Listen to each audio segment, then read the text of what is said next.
इधर पटना में serial blast की जांच तेजी से आगे बढ़ रही है। झारखंड पुलिस ने साफ कर दिया है कि पूरी साजिश रांची में रची गई थी, लेकिन गृह मंत्रालय ने बिहार पुलिस के उस तरीके पर सख्त आपत्ति जताई है जिस तरह से पटना में मिले जिंदा बम को डिफ्यूज किया गया। पटना में खुले मैदान में आग लगाकर बम को निष्क्रिय किया गया। गृह मंत्रालय और NIA को शक है कि ऐसे करने से धमाके से जुड़े कई अहम सुराग नष्ट हो गए होंगे।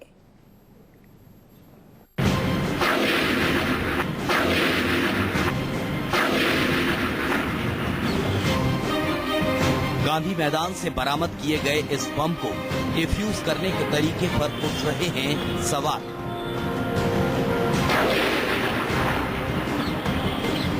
सवाल केंद्रीय गृह मंत्रालय से लेकर NIA पूछ रहे हैं और जवाबदेही के कटघरे में खड़ी है बिहार पुलिस। जरा एक बार फिर देखिए कैसे मोदी की रैली से दूर ले जाकर खुले मैदान में इस बम को किस तरह से डिफ्यूज किया गया था।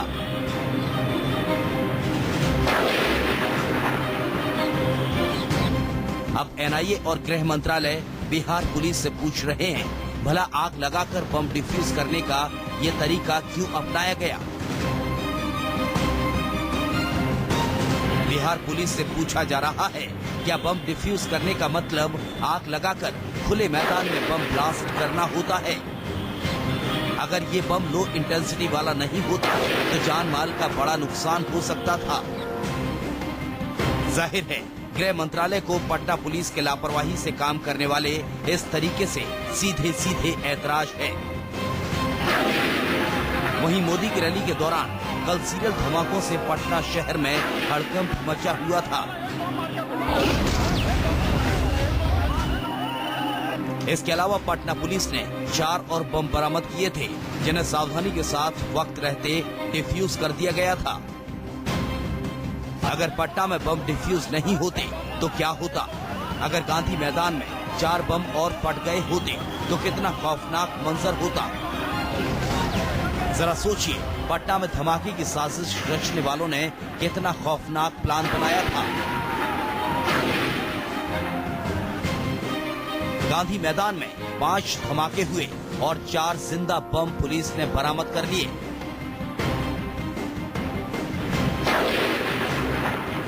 पांच धमाकों से ही 80 से ज्यादा लोग बुरी तरह से जख्मी हुए। अब जरा सोचिए, गांधी मैदान में जो 4 जिंदा बम पुलिस ने डिफ्यूज कर दिए थे, अगर बदकिस्मती से वो बम भी फट जाते तो चारों तरफ सिर्फ और सिर्फ मौत का मंजर हो सकता था।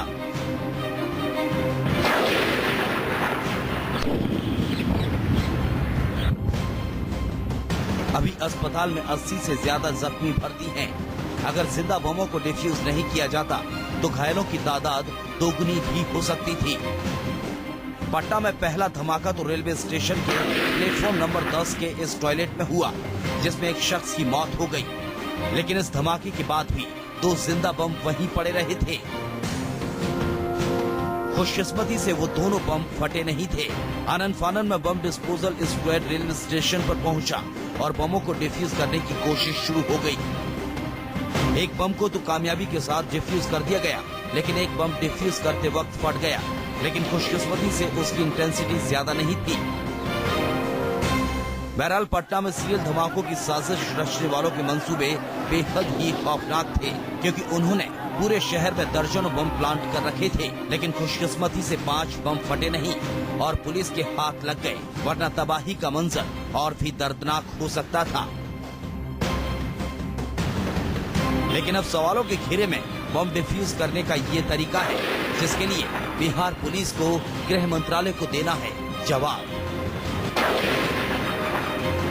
रैली की सुरक्षा को लेकर बिहार सरकार सवालों के घेरे में तो है ही, लेकिन धमाकों के बाद जिस तरह बिहार पुलिस ने बम को निष्क्रिय करने की कोशिश की, उसने भी कई सवाल खड़े कर दिए हैं। सबसे बड़ा सवाल यही कि क्या ये बिहार पुलिस के बम निरोधक दस्ते की लापरवाही थी या फिर बिहार पुलिस इस तरह के हमलों को लेकर पूरी तरह से तैयार नहीं है।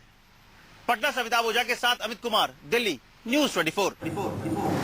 बिहार में स्पेशल ब्रांच के एडीजी राजेश चंद्रा ने बताया है कि किस तरह से धमाकों को प्लान किया गया और कौन लोग इसमें शामिल हो सकते हैं। इस मामले पर राजेश चंद्रा से बात की है हमारे संवाददाता अमिताभ आहूजा ने। इंजर्ड था, वास्तव में उसको जो बम का विस्फोट का चोट लगा था वो उसको खुद को प्लांट करने में लगा था, ऐसा उसका बॉडी देखने से ही पता चला। उसका फ्रंटल पोर्शन इंजर्ड था।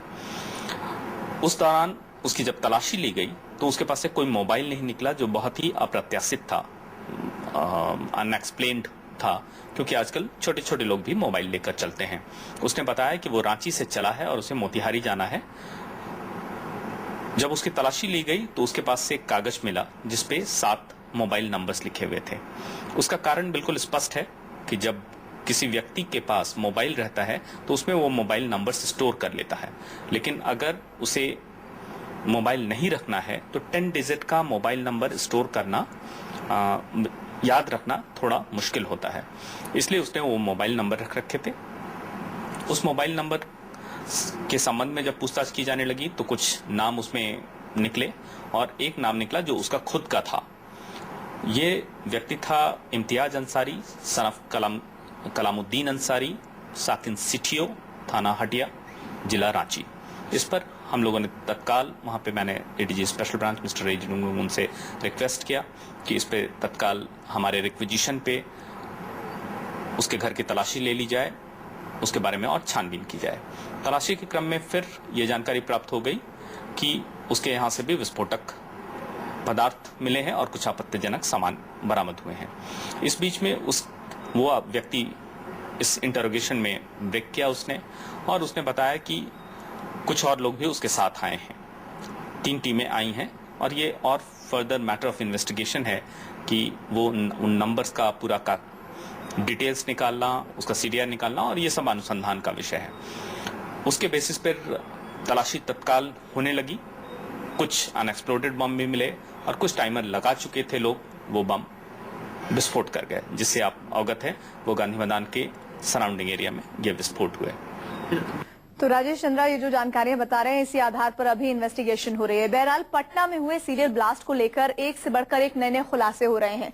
बताया जा रहा है कि पटना को बम से दहलाने की साजिश आतंकी संगठन इंडियन मुजाहिदीन ने रची थी। मोदी की रैली में कत्लेआम मचाने के लिए आतंकियों ने पटना से 350 किलोमीटर दूर रांची के एक गांव में पूरा प्लान तैयार किया था। कौन है पटना धमाकों का मास्टरमाइंड और कैसे रची गई पूरी साजिश, जानिए इस रिपोर्ट में।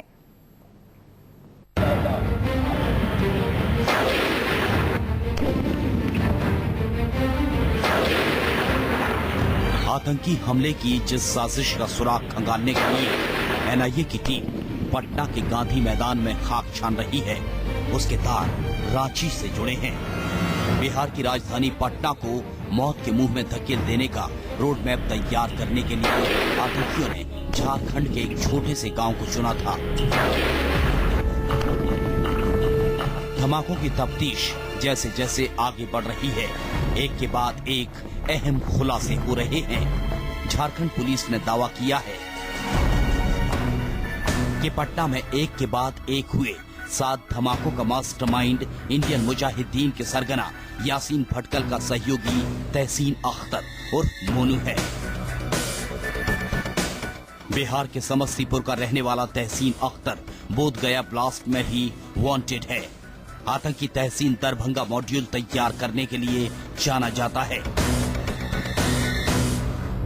पटना को दहलाने की साजिश रचने के लिए तहसीन ने रांची के सीटियो गांव को चुना। तहसीन ने सीटियो गांव में इम्तियाज के घर पर एक बैठक की, जिसमें रांची और आसपास के लड़के भी शामिल हुए। इसी बैठक में यासीन भटकल ने मोदी की रैली में धमाके करने का प्लान तैयार किया था, जिसमें 8 में से 10 लड़के शामिल थे। इंडियन मुजाहिदीन के बड़ा आतंकी तहसीन ने हमले का जिम्मा इम्तियाज को देने के बाद सभी लड़कों को उनके रोल के बारे में समझा दिया। अपनी अपनी जिम्मेदारी समझने के बाद इम्तियाज की अगुवाई में दहशतगर्दों का दस्ता रांची से पटना के लिए रवाना हो गया। पटना में जो सीरियल ब्लास्ट हुआ है कल बीते दिन, उसमें जो भी तार हैं वो ऐसा प्रतीत होता है कि सभी जो है रांची से जुड़े हुए हैं और रांची के एक स्पेसिफिक गांव सिटियो गांव जो है धुरवा थाना के अंतर्गत पड़ता है, उसी से जुड़े हुए हैं। और कल शाम से ही रांची पुलिस से पटना पुलिस ने संपर्क साधा है। दहशत का सारा सामान लेकर ये आतंकी रांची से पटना पहुंचे। कुछ दहशतगर्द गांधी मैदान के पास पहुंच चुके थे, जबकि 2 आतंकी इम्तियाज और तारीख पटना जंक्शन पर ही रुके थे। बताया जा रहा है कि पटना जंक्शन के प्लेटफॉर्म नंबर 10 पर टॉयलेट में तारीख अपने जिस्म पर बम बांध रहा था। तभी अचानक ब्लास्ट हो गया। धमाके में आतंकी तारीख मारा गया और इम्तियाज पुलिस के हत्थे चढ़ गया। दहशतगर्दों का इरादा पटना में कत्लेआम मचाने के बाद फरार हो जाने की थी। इसके लिए पूरी तैयारी के साथ रांची से पटना आए थे और पटना में कत्लेआम मचाने के बाद वो फरार हो भी जाते, लेकिन एक छोटी सी चूक ने उन्हें पुलिस के हत्थे चढ़ा दिया। उधर गांधी मैदान के आसपास आतंकियों ने दहशत फैलाना शुरू कर दिया। एक के बाद एक सिलसिलेवार धमाके किए, जिसमें 6 लोगों की मौत हो गई। तकरीबन 82 लोग जख्मी हो गए। मोदी की रैली से कुछ दूर पर बम फेंकने के बाद दहशतगर्द फरार हो गए। जितने भी बम ब्लास्ट किए गए थे वो सभी लो इंटेंसिटी के थे, जिससे साफ जाहिर होता है कि आतंकियों का मंसूबा दहशत के बाद रैली में भगदड़ मचाने का था। 3 टीम में आए थे, जिसमें 6 से 8 अभियुक्त थे। उनकी प्लानिंग थी यहाँ फेंक के चले जाना है और उनका नाम भी बताया है, जिस आधार पे हम लोग रेड कर रहे हैं। उनका मेन एफर्ट था यहाँ पे दहशत का माहौल क्रिएट करना और हो सकता है कि उसमें लोगों में स्टैम्पीड की सिचुएशन हो जाए और क्षति पहुंचाना।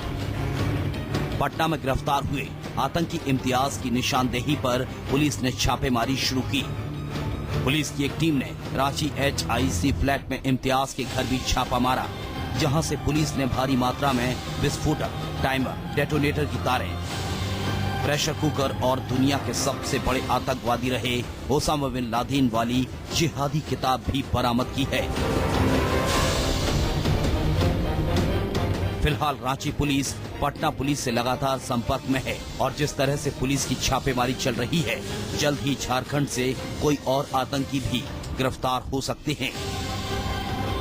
पटना ब्लास्ट पर सियासत भी तेज हो गई है। बीजेपी में रैली में सुरक्षा को लेकर सवाल उठाए हैं। बिहार में बीजेपी के नेता और पूर्व उप मुख्यमंत्री सुशील कुमार मोदी ने कहा है कि आतंकियों के निशाने पर सिर्फ भीड़ नहीं थी, बल्कि आतंकी गुजरात के सीएम नरेंद्र मोदी को मारना चाहते थे।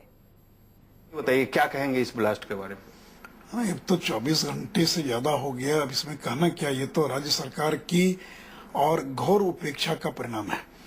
और नरेंद्र मोदी इस रैली के प्रति जो राज्य सरकार का रवैया रहा है, और ये रवैया कोई त्रुटि रह गई, कोई भूल हो गई, कोई ऐसा नहीं है। ऐसा लगता है कि जानबूझकर इस रैली की उपेक्षा की गई है। ऐसा लगता है कि चूंकि नरेंद्र मोदी के नाम पर इस गठबंधन को तोड़ा गया और बिहार के मुख्यमंत्री जिस निगाह से नरेंद्र मोदी को देखते कि हाथ मिलाने से भी उनको परहेज है, उनको बधाई देने से भी परहेज है, और इतनी बड़ी घटना घट गई, एक सामान्य औपचारिकता का भी निर्वाह नहीं किया कि टेलीफोन करके और अपने एक दूसरे राज्य के मुख्यमंत्री को बताए कि क्या हुआ बिहार के अंदर, क्या कमियां रह गई या क्या हम कर रहे हैं, और ये बम विस्फोट करके एक अराजकता का माहौल, एक भगदड़ का माहौल पैदा कर दिया जाए और इस मौके का लाभ उठाकर किसी घटना को अंजाम दे।